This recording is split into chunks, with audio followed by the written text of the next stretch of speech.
Oke, bismillahirrahmanirrahim. Assalamualaikum warahmatullahi wabarakatuh. Waalaikumsalam warahmatullahi wabarakatuh. Warahmatullahi wabarakatuh. Oke, tunggu on kamera dulu semua. Yuk, rata-rata di rumah atau di kampus ini, wanita Fatimah? Mungkin ada yang di rumah saja. Sepertinya sih di rumah saja. Rata di rumah ya. Radifa di mana Radifa? Ini di Rumah. rumah saja. Di rumah. Oke. Ayo yang lain ditunggu on cam. Nggak apa-apa. Kita sama-sama lemes ini. Ayo ada Rizka Putra. Torik di mana Torik? Di rumah atau di Di kampus? rumah. Di rumah. Ifah di rumah juga. Iya, saya di rumah. Oke, Hana di mana Han?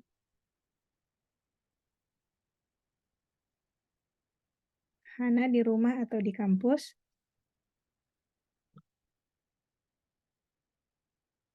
Oke. Oke, saya tunggu on kamera dulu, baru saya buka perkuliahannya.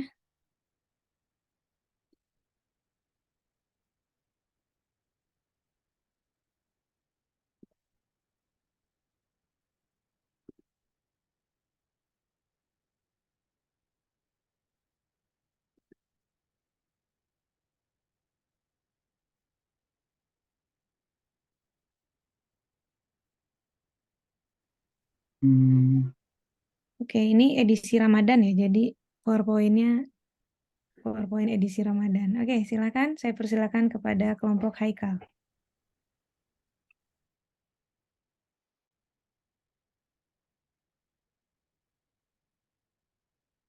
Bismillahirrahmanirrahim. Assalamualaikum warahmatullahi wabarakatuh. Selamat siang untuk semua hadirin dan juga Ustazah Putih sebagai dosen pengampu mata kuliah pada siang hari ini dan juga teman-teman mahasiswa semuanya. Semoga siang ini diberikan kesehatan dan juga keberkahan. Dan juga kesabaran untuk menunggu berbuka puasa nanti. Dan semoga presentasi pada hari ini bisa berjalan lancar sampai selesai. Dan topik yang akan kita bahas pada hari ini sesuai dengan tugas yang dikasih oleh Bu Putih kepada kelompok saya, yaitu mengenai diglosia dan poliglosia. Dan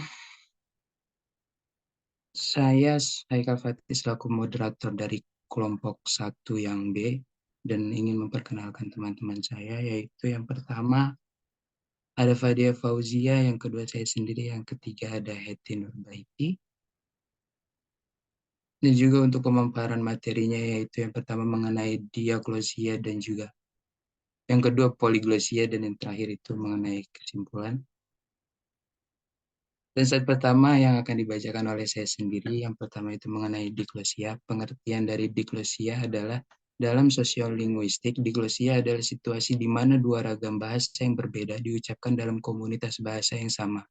Tercatat dalam Kamus Besar Bahasa Indonesia atau KBBI, diglosia memiliki arti situasi kebahasaan dengan pembagian fungsional atas variasi bahasa atau bahasa yang ada di dalam masyarakat.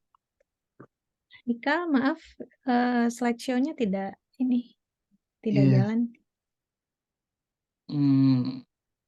Oh, jalan Yang saja. masih judul yang tadi, masih diglosia dan poliglosia. Stop share dulu mungkin ya. Stop share, nanti di-share ulang.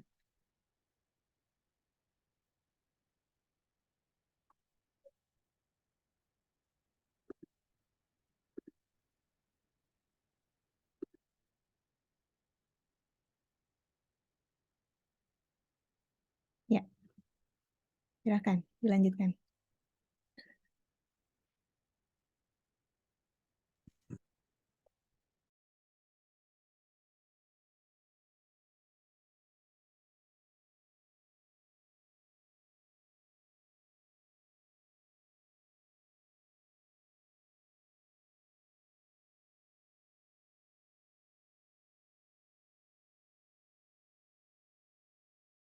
Sudah terlihat Ustazah? Ya, sudah. Iya, pengertian diglosia dalam sosiolinguistik ialah situasi di mana dua ragam bahasa yang berbeda diucapkan dalam komunitas bahasa yang sama. Tercatat dalam KBBI, diglosia memiliki arti situasi, kebahasaan, dengan pembagian fungsional atas variasi bahasa atau bahasa yang ada dalam masyarakat.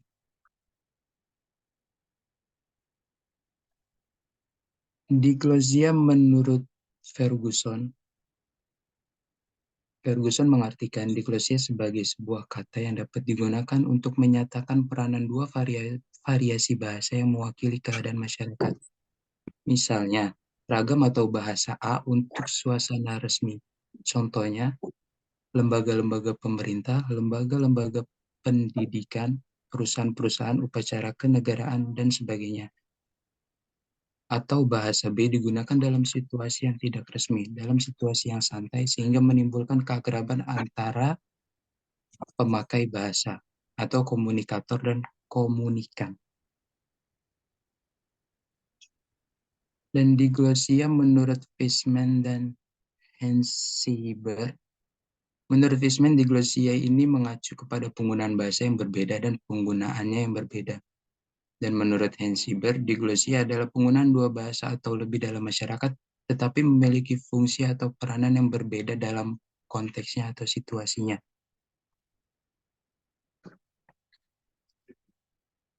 Diglosia menurut definisi diglosia menurut Ferguson. Definisi diglosia menurut Ferguson ialah yang pertama, diglosia adalah suatu situasi kebahasaan yang relatif stabil, di mana selain terdapat sejumlah dialek-dialek utama dari satu bahasa, terdapat juga sebuah ragam lain. Dan juga dialek-dialek utama itu diantaranya bisa berupa sebuah dialek standar atau sebuah standar regional. Ragam lain itu memiliki ciri yang pertama sudah terkodifikasi, yang kedua gramatikal lebih kompleks, yang ketiga merupakan wahana kesusastraan tertulis yang sangat luas dan dihormati, yang keempat dipelajari melalui pendidikan formal, yang kelima digunakan terutama dalam bahasa tulis dan bahasa lisan formal, yang keenam tidak digunakan dalam percakapan sehari-hari.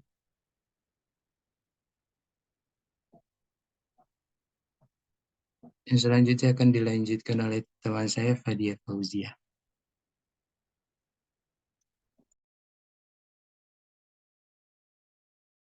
Baik, untuk selanjutnya latar belakang situasi diglosia. Fenomena diglosia pada umumnya hanya bisa ditemukan dalam komunitas masyarakat bahasa yang bilingual dan multilingual. Dalam masyarakat bahasa tersebut, kadangkala terdapat ragam bahasa yang ditinggikan atau ragam H atau high variation, dan ragam lain yang dianggap lebih rendah, low variation, ragam L. Fenomena ini yang disebut dengan diglosia. Slide selanjutnya.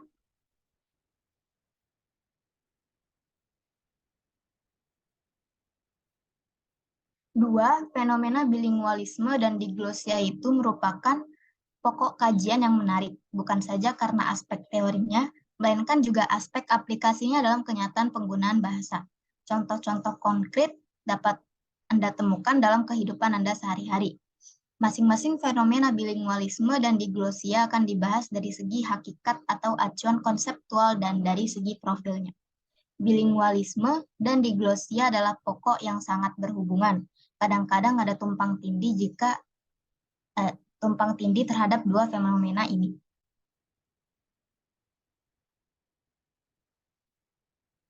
Yang ketiga, dilihat dari jumlah yang digunakan dalam masyarakat bahasa.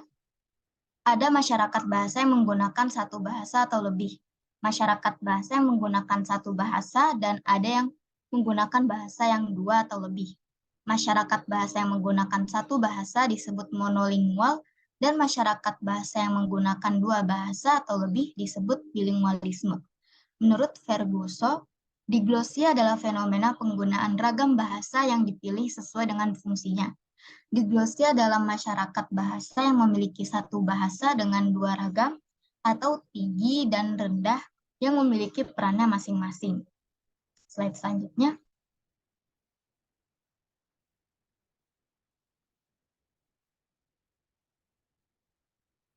Diglosia di Indonesia. Situasi diglosia di Indonesia terbagi menjadi dua, yaitu situasi pilihan bahasa dan situasi penggunaan varian bahasa. Yang pertama, situasi pilihan bahasa di sini membandingkan kedudukan yang tinggi dalam bahasa Indonesia dan bahasa daerah. Bahasa tinggi dan bahasa rendah ditentukan oleh konteks dan situasi kebutuhan alat komunikasi yang dikaitkan dengan fungsi bahasa pilihan. Atau situasi pilihan bahasa yaitu antara pilihan bahasa Indonesia dan bahasa daerah. Selanjutnya akan dibacakan oleh teman saya yaitu Hetty Nurbaiti.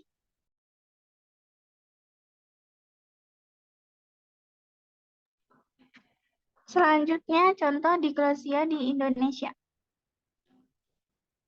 Dalam situasi diglosia akan kita jumpai adanya tingkat-tingkat bahasa dalam beberapa bahasa daerah di Indonesia seperti bahasa Jawa, Sunda, Bali, Madura yang masing-masing mempunyai nama. Dalam masyarakat Sunda dikenal Undak Usuk Basa. Di dalamnya terdapat aturan tata bahasa yang mengatur tingkatan ragam bahasa rendah dan ragam bahasa tinggi seperti bahasa Cohak atau ragam kasar, bahasa Loma atau ragam untuk sesama, bahasa sedeng atau ragam sedang atau tengah, bahasa lemes atau ragam halus. Di Jawa terdapat bahasa Ngoko atau tingkat paling rendah, krama atau tengah, krama Injil atau tingkat tinggi. Keduanya mempunyai ukuran baku masing-masing dan diakui oleh masyarakat pemakainya.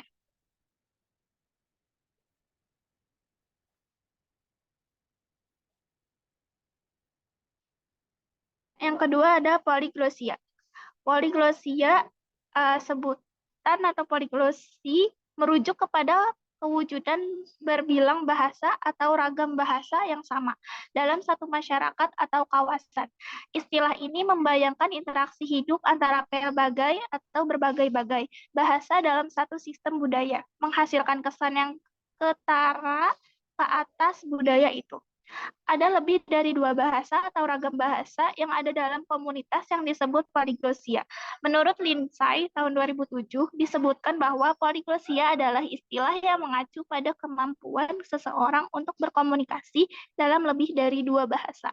Pada dasarnya, situasi poliglosia melibatkan 2 varietas kontras atau tinggi dan rendah, serta diglosia tetap secara umum mengacu pada komunitas yang secara teratur menggunakan lebih dari 2 bahasa.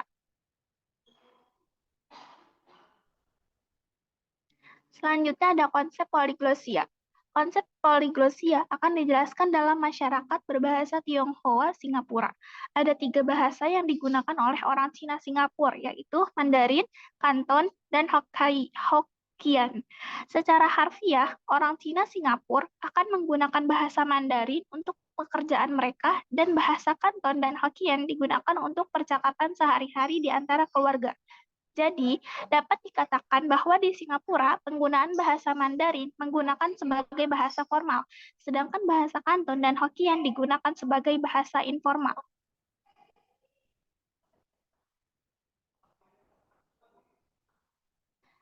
Berdasarkan Gupta, tahun 1992, ia mengamati bahwa banyak anggota komunitas ini yang mampu dalam ragam bahasa Inggris seperti SSE atau Singapore Standard English. Ragam H yang dekat dengan ragam baku yang diajarkan di sekolah dan menggunakan bahasa Mandarin dan SCE atau Singapore Colloquial English. Alpharity yang banyak digunakan dalam situasi informal seperti Hokkien dan Kanton. Variasi bahasa sehari-hari ini disebut sebagai Singlish. Secara alami, siswa Singapura akan beralih bahasa mereka dalam situasi yang berbeda.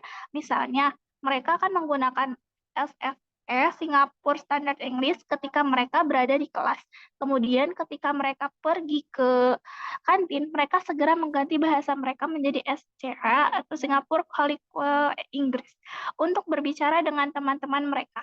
Namun, siswa perlu menyadari kemampuan untuk menggunakan variasi yang lebih standar dengan mudah dan kompeten dalam beberapa situasi mutlak diperlukan untuk masa depan mereka. Jadi, baik istilah diglosia maupun poliglosia dideskripsikan sebagai kode pelengkap yang saling digunakan di semua komunitas. Saya kembalikan kepada moderator.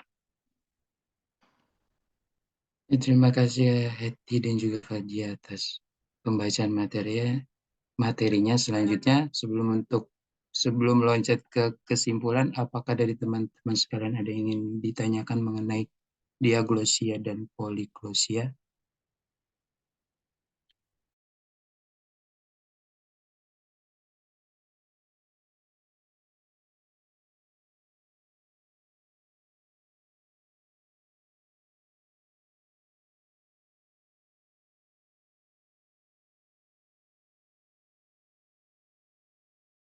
Huja ini raise hand, Haikal. Iya, Ahmad ini silakan tanya. Terima kasih Ustazah dan moderator. Sebelumnya mohon maaf offline karena kamera Ana lagi rusak. Jadi untuk pertanyaannya, ada nggak sih dampak dari penggunaan sistem diglosia terhadap pembelajaran bahasa? Apakah sudah jelas pertanyaannya, Haikal? Bisa diulangin lagi uji ini? Ada nggak sih dampak dari penggunaan sistem diglosia terhadap pembelajaran bahasa?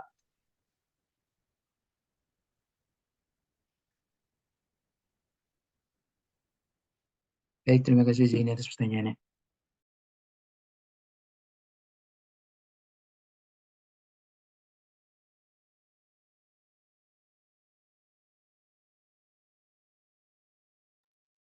Selain Ahmad ini, apakah ada lagi yang ingin bertanya?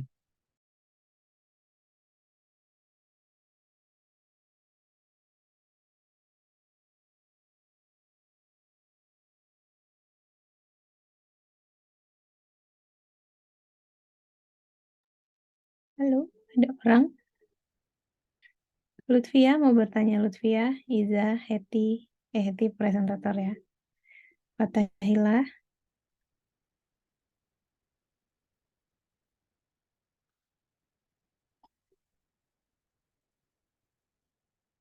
teman-teman sudah paham mengenai diglosia? Iza sudah paham mengenai diglosia?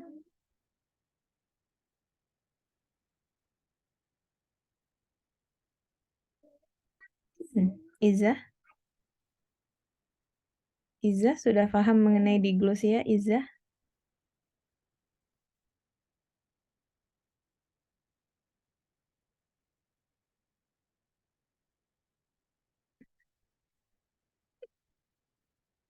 Wah, sepi banget nih kelasnya. Torik, ada Torik. Lagi memahami Ustazah. Lagi memahami. Yang Torik pahami apa Torik? Ya itu Ustazah. Di kelas itu dua ragam bahasa yang berbeda gitu. Ragam bahasa yang berbeda.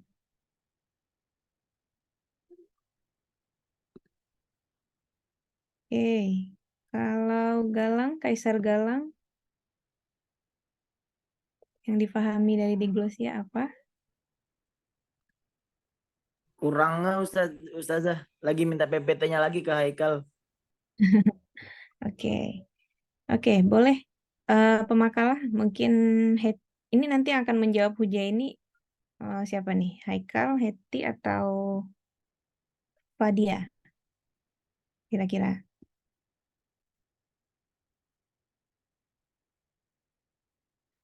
Oke, nanti yang menjawab pertanyaan Huja ini Fadia ya. Nah, saya minta bantuan Heti untuk menjelaskan singkat saja apa itu diglosia, Heti.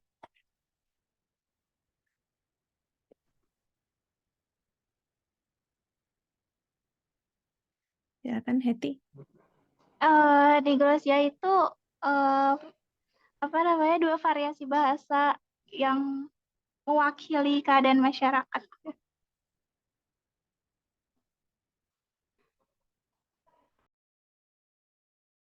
Bagaimana, Heti? Boleh di stop share dulu, Haikal? Ya, oke. Bagaimana, Heti? Diglosia itu?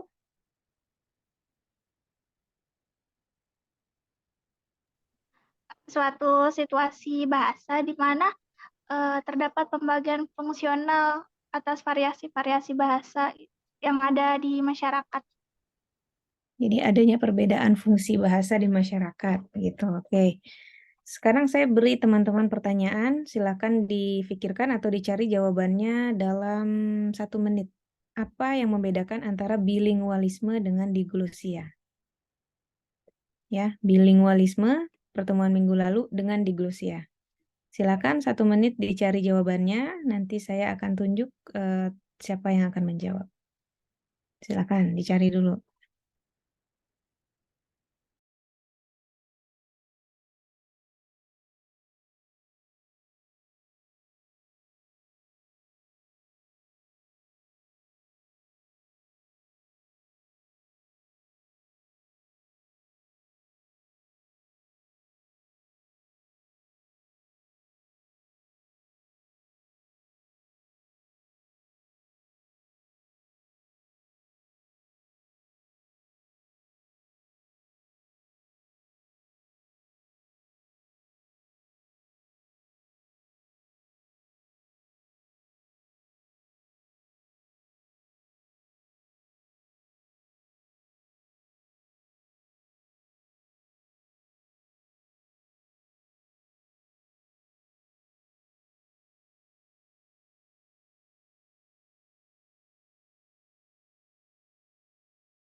Oke, sudah 1 menit.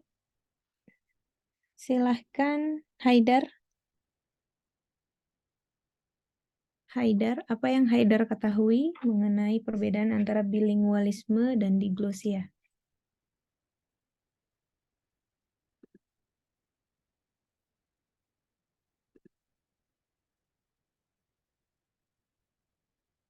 Haidar, tidak ada atau ada? Oh, ada.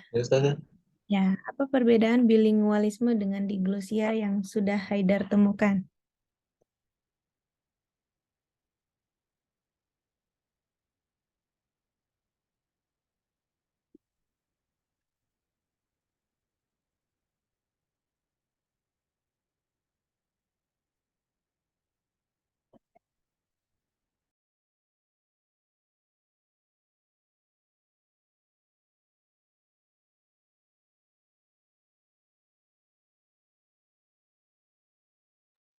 Bagaimana Haidar?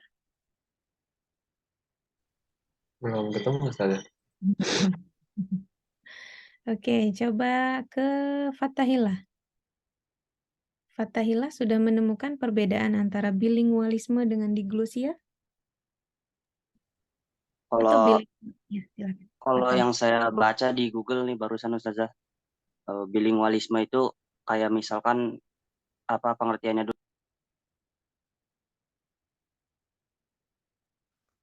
yang penutur dalam pergaulan dengan orang lain secara bergantian.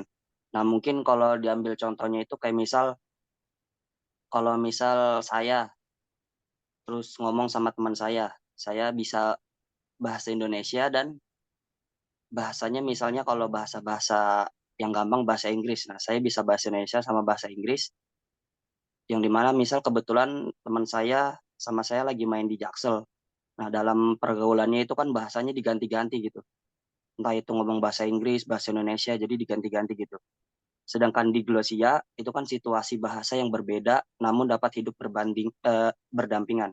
Di sini situasi bahasa saya kurang paham maksudnya gimana, tapi yang saya tangkap situasi bahasa yang berbeda mungkin ketika ada orang Indonesia dan orang Malaysia yang hidup berdampingan, yang dimana itu kan dia hidup berdampingan tapi situasi bahasanya berbeda.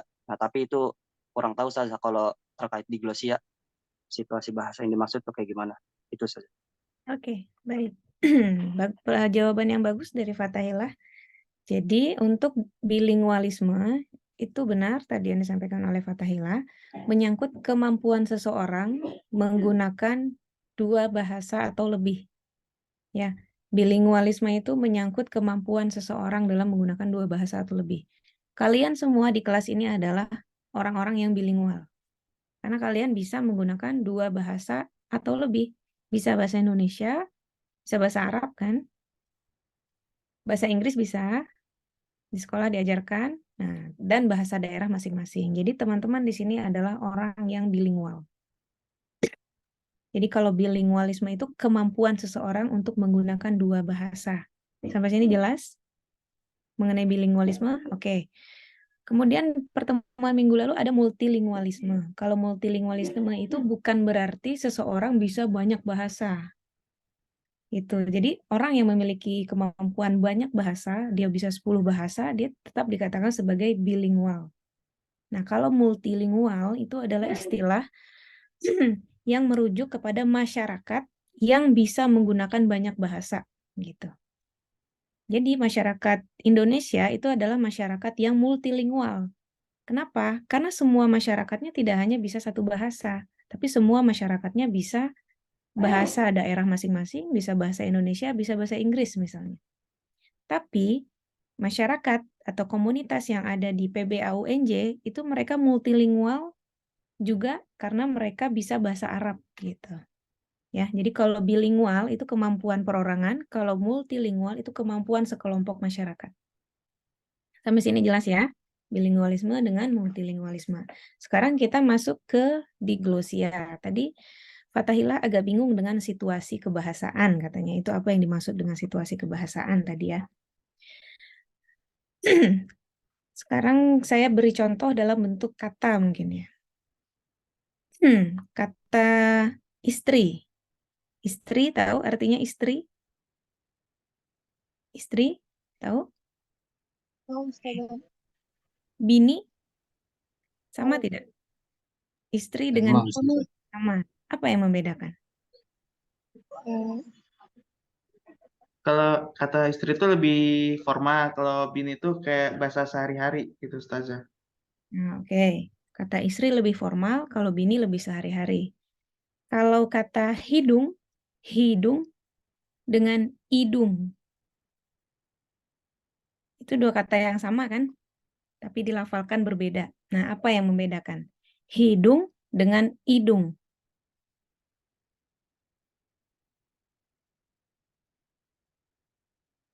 Bahasa resmi Ustazah. Ya, Hamam? Kalau hidung resmi Ustazah. Kalau idung? Hidung kayak kurang resmi ya. Ya, seperti komunikasi sehari-hari. Kolokial namanya. Oke. Jadi, diglosia itu menyangkut bahasanya. Kalau tadi bilingual itu menyangkut orangnya, satu orang bisa dua bahasa atau lebih. Nah, kalau diglosia itu menyangkut bahasanya. Jadi ada variasi bahasa yang hidup dari satu bahasa. Jadi satu bahasa Indonesia, dia hidup berdampingan tuh berdua antara bahasa resmi dengan bahasa formal. Sama halnya dalam bahasa Arab. Mereka hidup berdampingan berdua, bahasa Amiyah dengan bahasa Fusha, yang mana mereka punya fungsinya masing-masing. Nah, itulah yang disebut sebagai diglosia. Jadi diglosia itu keadaan di masyarakat di mana terdapat dua variasi dari satu bahasa. Ada dua variasi dari satu bahasa. Nah, biasanya masing-masing variasi itu punya peranannya tertentu, memiliki peranan tertentu. Gitu. Jadi, misalnya nanti teman-teman harus berkomunikasi misalnya menggunakan bahasa Amiyah. Sementara yang teman-teman pelajari di sini adalah bahasa Fusha ya. Gitu. Nah, jadi inilah yang menyebabkan misalnya ada pendapat orang yang mengatakan, kamu kan belajar bahasa Arab, kok nggak bisa komunikasi sama orang Arab? Gitu. Ternyata orang Arab yang dimaksud adalah orang yang menggunakan bahasa Amiyah, sementara kita tidak mempelajarinya. Gitu. Nah, jadi teman-teman bisa jelaskan bahwa bahasa Arab ini adalah bahasa yang diglosis. Yang saya pelajari adalah bahasa resminya. Sementara bahasa kolokial atau bahasa amiyahnya tidak saya pelajari. Untuk itu saya memang tidak bisa menggunakan bahasa tersebut. Seperti itu. Sama halnya dengan orang asing saat mereka belajar bahasa Indonesia. Orang asing saat belajar bahasa Indonesia di pendidikan formal, mereka pasti yang akan diajarkan adalah bahasa Indonesia formal. Di BIPA misalnya, BIPA ya, bahasa Indonesia untuk penutur asing, itu yang diajarkan adalah bahasa formal. Tapi untuk bahasa sehari-harinya itu cukup didapatkan di lingkungan masing-masing saja. Gitu. Nah, teori diglosia ini awalnya dijelaskan oleh Ferguson namanya.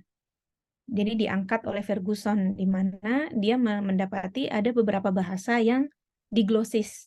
Jadi tidak semua bahasa diglosis ya. Tidak semua bahasa diglosis. Jadi menurut pendapat Ferguson, ya barangkali memang ada bahasa yang ya dia bisa digunakan dalam situasi apapun gitu. Nah, kalau bahasa daerah kita mungkin ada beberapa bahasa daerah yang diglosis seperti bahasa Jawa tadi disampaikan oleh pemakalah. Bahasa Jawa itu memiliki ragam-ragam tertentu. Saat kita ingin berbicara terhadap orang tua menggunakan kromo inggil misalnya.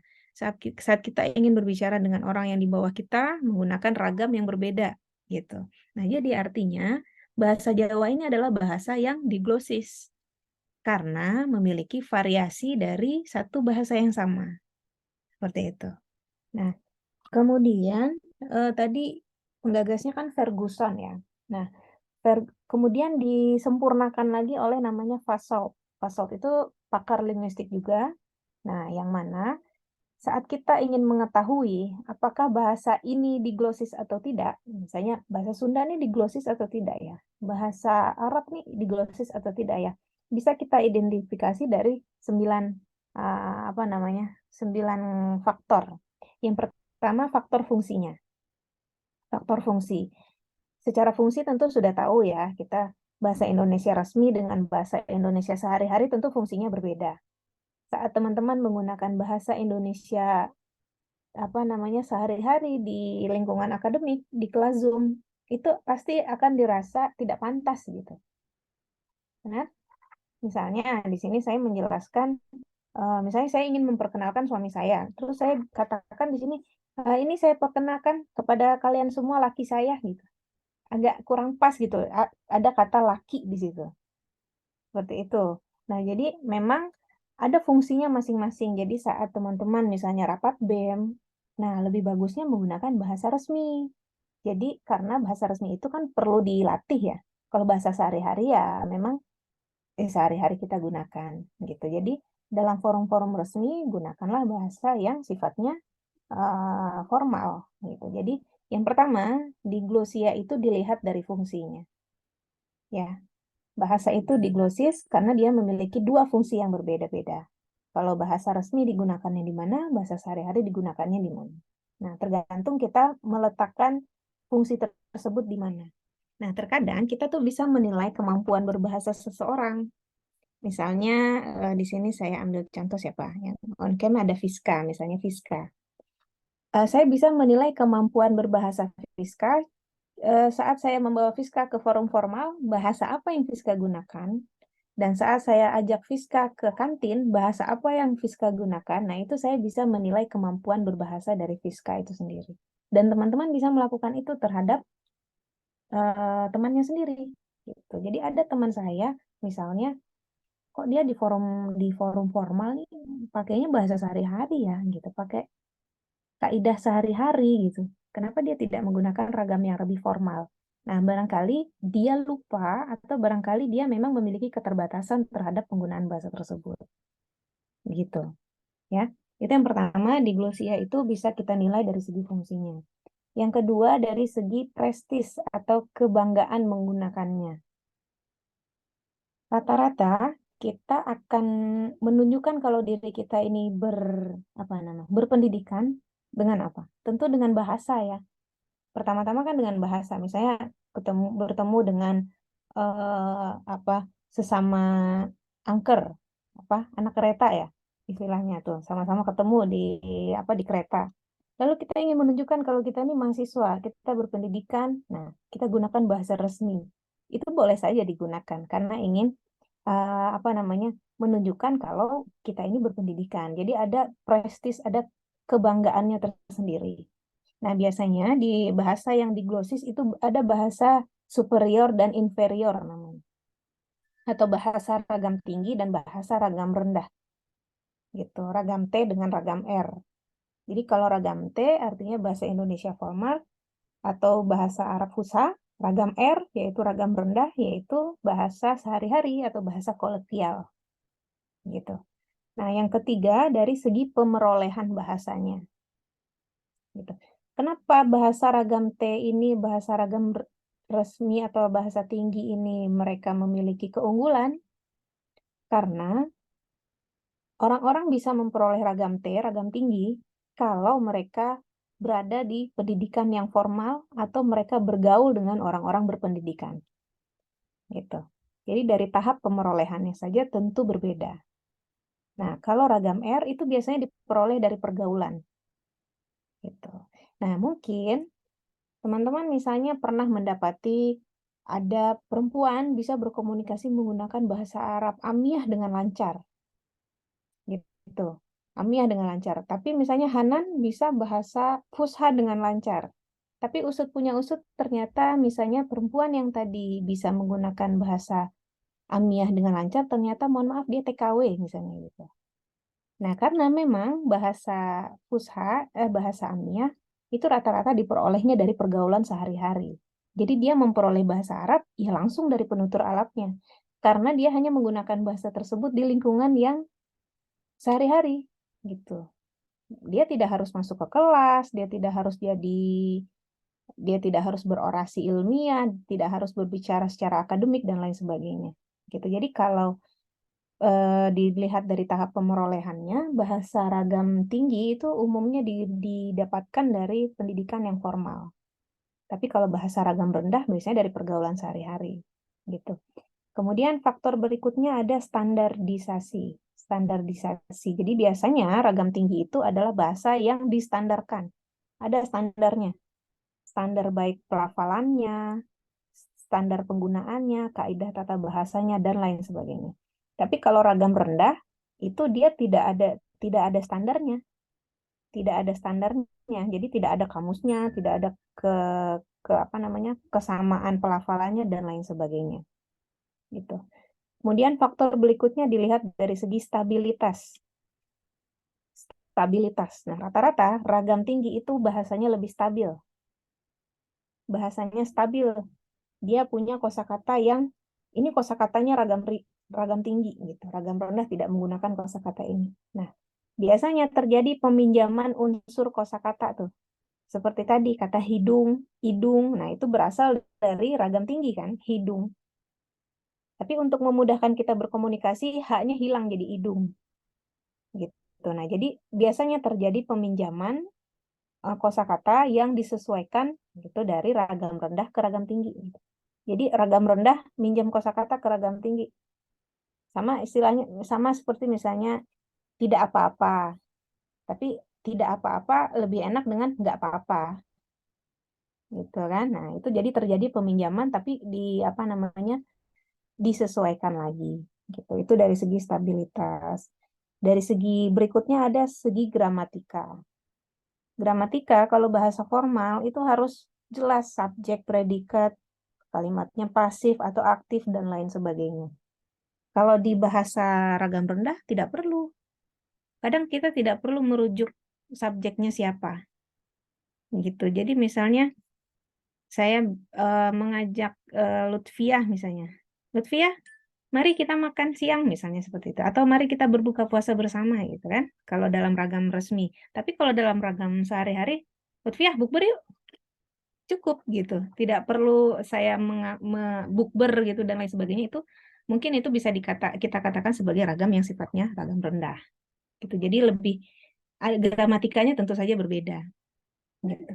Kemudian dari segi leksikon. Pernah dengar leksikon? Leksikon itu pilihan kata. Ya, leksikon. Jadi pasti ada perbedaan antara ragam resmi dengan ragam rendah. Contohnya tadi istri dengan bini, hidung dengan hidung, uang dengan duit. Ya, itu kan beda kan? uang dengan duit, termasuk dalam bahasa Arab. Dalam bahasa Arab tuh mada apa? Mada. Kalau dalam bahasa ininya, bahasa amiyahnya misalnya ish, dan lain sebagainya. Nah, itu jadi ada padanannya. Kemudian yang terakhir dari segi fonologi.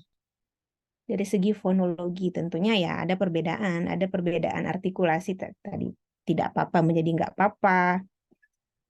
Kaifahaluki menjadi kefhal gitu. Nah, itu berarti ada perbedaan ragam gitu. Dan tadi baru 8 dan terakhir kesusastraan. Rata-rata yang sastra-sastra itu pasti menggunakan ragam tinggi. Jarang sastra menggunakan ragam rendah gitu. Jadi ini untuk menjawab situasi bahasa yang tadi dijelaskan oleh Fathahillah. Jadi ada situasi di mana satu bahasa hidup di dalamnya dua variasi, padahal dia masih bahasa yang sama. Gitu. Jadi barangkali nanti teman-teman misalnya, misal ya, Hanan misalnya sedang belajar bahasa Jawa. Nah, tapi yang diajarkan bahasa Jawanya bahasa Jawa yang untuk komunikasi sehari-hari. Begitu Hanan gunakan berkomunikasi dengan teman, begitu Hanan gunakan untuk berkomunikasi dengan orang tua, Hanan malah dimarahin misalnya. Oh, saya dimarahin ya? Apakah pilihan kata saya salah atau bagaimana gitu. Nah, mungkin Hanan bisa mengetahui kalau oh ternyata bahasa Jawa itu dia adalah bahasa yang diglosis, dia punya variasi. Jadi kalau mau berbicara dengan orang yang lebih tua, berarti padanannya kata-katanya yang ini yang bisa digunakan, jangan yang ini, misalnya seperti itu. Nah, itu yang dikatakan sebagai diglosia. Ada dua variasi yang hidup dalam satu bahasa. Kalau bilingualisme itu menyangkut orangnya. Satu orang bisa dua bahasa dan lebih. Kalau diglosia menyangkut bahasanya. Satu bahasa punya dua variasi. Gitu. Ya, jelas teman-teman? Oke, nah sekarang kita masuk ke mana? Poliglosia tadi ya. Kalau tadi di glosia kita mengatakan satu bahasa memiliki dua variasi, nah ada situasi lain lagi nih. Di mana ada bahasa yang udah punya dua variasi, tapi masyarakat sehari-harinya tuh menggunakan bahasa lain lagi. Contohnya tadi orang Singapura tadi. Sehari-harinya kalau di formal dia pakai bahasa Inggris, terus di komunikasi misalnya di rumah dia justru pakai bahasa Mandarin misalnya dan lain sebagainya. Gitu. Nah, jadi ada namanya broad diglosia atau diglosia garis luas, diglosia yang ditarik secara luas. Jadi di mana variasi yang dimaksud di diglosia tadi itu lebih luas. Jadi tidak hanya menyangkut satu bahasa punya dua variasi. Tapi ada satu kondisi di mana di satu masyarakat kalau mau di kampus misalnya harus pakai bahasa Indonesia resmi, tapi di bahasa sehari-hari harus pakai bahasa daerah. Dan itu terjadi misalnya di daerah masing-masing. Misalnya contoh di kampung saya. Begitu sekolah bahasa pengantarnya bahasa Indonesia, gitu kan? Tapi begitu pulang ke rumah semua masyarakat menggunakan bahasa Minang, nggak ada yang pakai bahasa Indonesia sama sekali. Nah, itu yang dikatakan sebagai poliglosia di mana ada variasi bahasa yang hidup bukan karena bahasa Indonesianya ini ragam. Jadi ragam rendahnya itu di Minang tuh nggak digunakan. Gitu. Jadi untuk yang digunakan itu hanya ragam tingginya saja, ragam rendahnya tidak digunakan.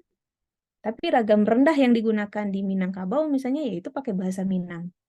Gitu. Nah, itu namanya broad diglosia yang mana kalau dikatakan sebagai ya poliglosia itu. Diglosianya nabrak-nabrak gitu. Jadi di situasi A pakainya yang ragam tingginya bahasa Indonesia, terus di situasi bahasa lain ragam rendahnya justru bahasa daerahnya, bukan bahasa Indonesia ragam rendah yang digunakan. Nah, itu dikatakan sebagai poliglosia. Nah, mungkin bertanya-tanya, ada istilah polyglot ya, di bilingualisme ya. Ada orang yang polyglot. Polyglot itu kemarin menjadi diskusi, saya lupa di kelas ini atau di kelas setelah ini. Polyglot itu bukankah merujuk kepada orang yang bisa menggunakan berbagai macam bahasa, gitu ya.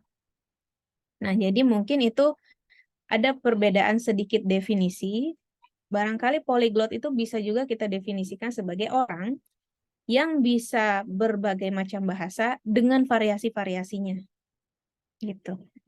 Jadi bisa menggunakan berbagai macam bahasa dengan variasi-variasinya gitu. Jadi terkadang polyglot itu menjadi istilah yang merujuk kepada kemampuan seseorang yang bisa menggunakan berbagai macam bahasa di berbagai macam situasi. Jadi dia bisa ganti-ganti dan nggak banyak orang yang menjadi polyglot. Tapi orang yang bilingual itu banyak. Seperti itu. Oke, sampai sini jelas mengenai diglosia dengan polyglosia, teman-teman? Ada pertanyaan? Dipersilahkan. Diglosia dengan polyglosia.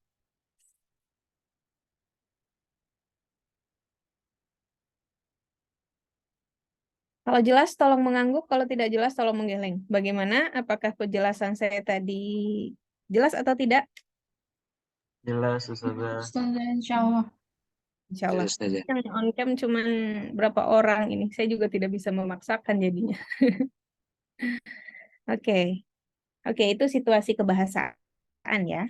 Oke, pertanyaan dari Hujaini. Ahmad Hujaini, silakan dijawab. Silakan. Fadia. Heti atau Haikal, silakan. Nah, apakah ada dampaknya nih diglosia terhadap pembelajaran bahasa?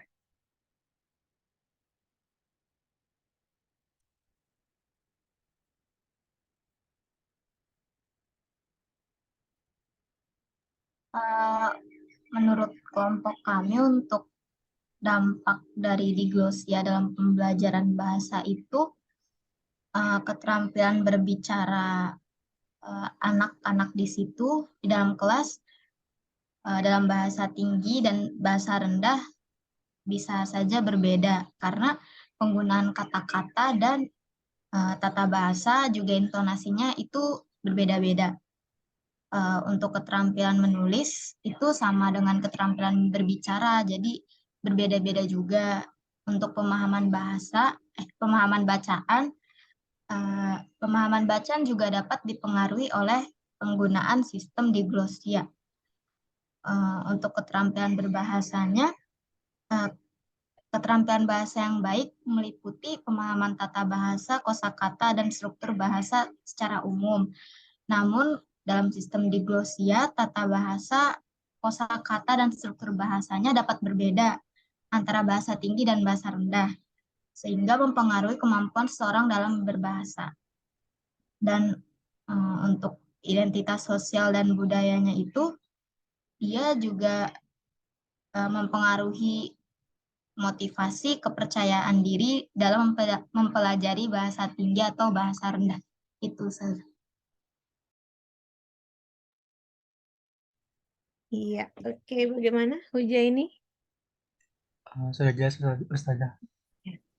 Oke, jadi ada beberapa dampak ya akibat dari diglosisnya sebuah bahasa.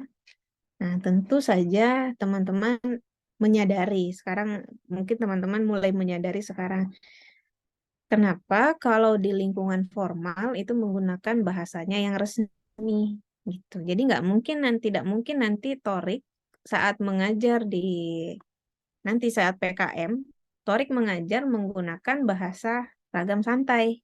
Itu kan tidak mungkin terjadi. Mungkin saja terjadi, tapi akhirnya itu nanti berdampak ke peserta didik, yang mana nanti peserta didik mengikuti gurunya. Sehingga kemampuan mereka terhadap ragam formal serentak sama, tidak bisa semua satu kelas, karena memang diajarkan gurunya seperti itu. Gitu. Jadi itu lagi-lagi menyangkut bagaimana pemahaman kita terhadap sebuah bahasa. Tapi tergantung, kalau misalnya kita ingin mengajarkan anak-anak bukan di ragam formal, bukan di situasi formal, silahkan. Misalnya Torik ingin mengajarkan anak-anak bagaimana membuang sampah pada tempatnya, misalnya dalam penyuluhan dan lain sebagainya, itu silahkan menggunakan ragam yang tidak formal, gitu. Misal ya. Jadi ada situasi-situasi tertentu yang mana kita perlu menyadari bahwa penggunaan bahasa itu tuh nantinya akan kembali lagi ke kita, kembali lagi ke penilaian orang terhadap kita. Saat orang lain di situasi formal, dia menggunakan bahasa santai, menggunakan istilah-istilah dalam ragam santai, tentu kita akan menganggap dirinya itu kok tidak pas ya orang ini gitu. Kok tidak pas ya dia menggunakan istilah ini. Kok tidak sesuai pada tempatnya ya, seperti itu ragam ini digunakan. Nah, coba bayangkan kalau itu terjadi kepada kalian. Saat teman-teman menggunakan bahasa ragam santai di situasi yang lebih formal, artinya kan teman-teman mempersilahkan orang lain untuk menilai diri teman-teman. Gitu, ya. Jadi berkaitan dengan diglosia ini, barangkali yang bisa kita terapkan di kehidupan sehari-hari yaitu kita perlu menggunakan bahasa sesuai dengan situasinya. Tuh. Barangkali misalnya di lingkungan akademik kampus berkomunikasi dengan dosen gitu. Jadi berkomunikasinya artinya menggunakan ragam formal. Kecuali misalnya dalam kondisi tertentu misalnya bertemu di luar dan lain sebagainya. Nah, itu silakan menggunakan ragam yang lainnya. Seperti itu. Sampai sini cukup paham teman-teman diglosia poliglosia? Oke. Pertemuan yang akan datang materinya tentang apa nih? Oh, tentang kontak bahasa. Ada materi ini materi baru di sosiolinguistik mengenai kontak bahasa, yang mana kita akan membahas mengenai keaslian bahasa berikut dengan dari mana asal-muasal bahasa itu bisa, misalnya dari mana bahasa Indonesia itu lahir, awalnya bagaimana, bahasa Indonesia bagaimana bahasa itu berkontak dengan bahasa lain dan lain sebagainya gitu. Jadi kita akan membahas mengenai keaslian bahasa di pertemuan yang akan datang. Gitu, ya. Oke, bisa kita cukupkan? Sudah pukul 2? Atau sebelumnya ada pertanyaan sebelum kita tutup perkuliahan? Tidak, Lutfia tidak ada. Konita, aman? Insya Allah aman saja. Oke, untuk tugas UTS nanti boleh dikirim ke saya, Konita, via WhatsApp saja ya. Iya saja. Yang sudah dikumpulkan ke Konita dan Laila. Oke, terima kasih teman-teman. Saya juga tidak bisa memaksakan teman-teman untuk aktif semua, on cap semua dalam kondisi yang, antara konsentrasi dengan yang lainnya tuh jadi terganggu ya mungkin. Semoga tidak menurunkan semangat kita ya untuk terus menuntut ilmu. Oke, kita beri tepuk tangan dulu untuk pemakalah. Ya, reaksi tepuk tangan untuk Fadia, Haikal, dan Heti yang sudah memberikan presentasi dengan yang sebaik-baiknya. Tadi beberapa yang aktif sudah saya catat ya, nama-namanya hari ini mendapat poin tambahan. Oke, terima kasih. Nakhtatim bi qiraati hamdalah. Alhamdulillah. Daftar hadir sudah diisi semua ya.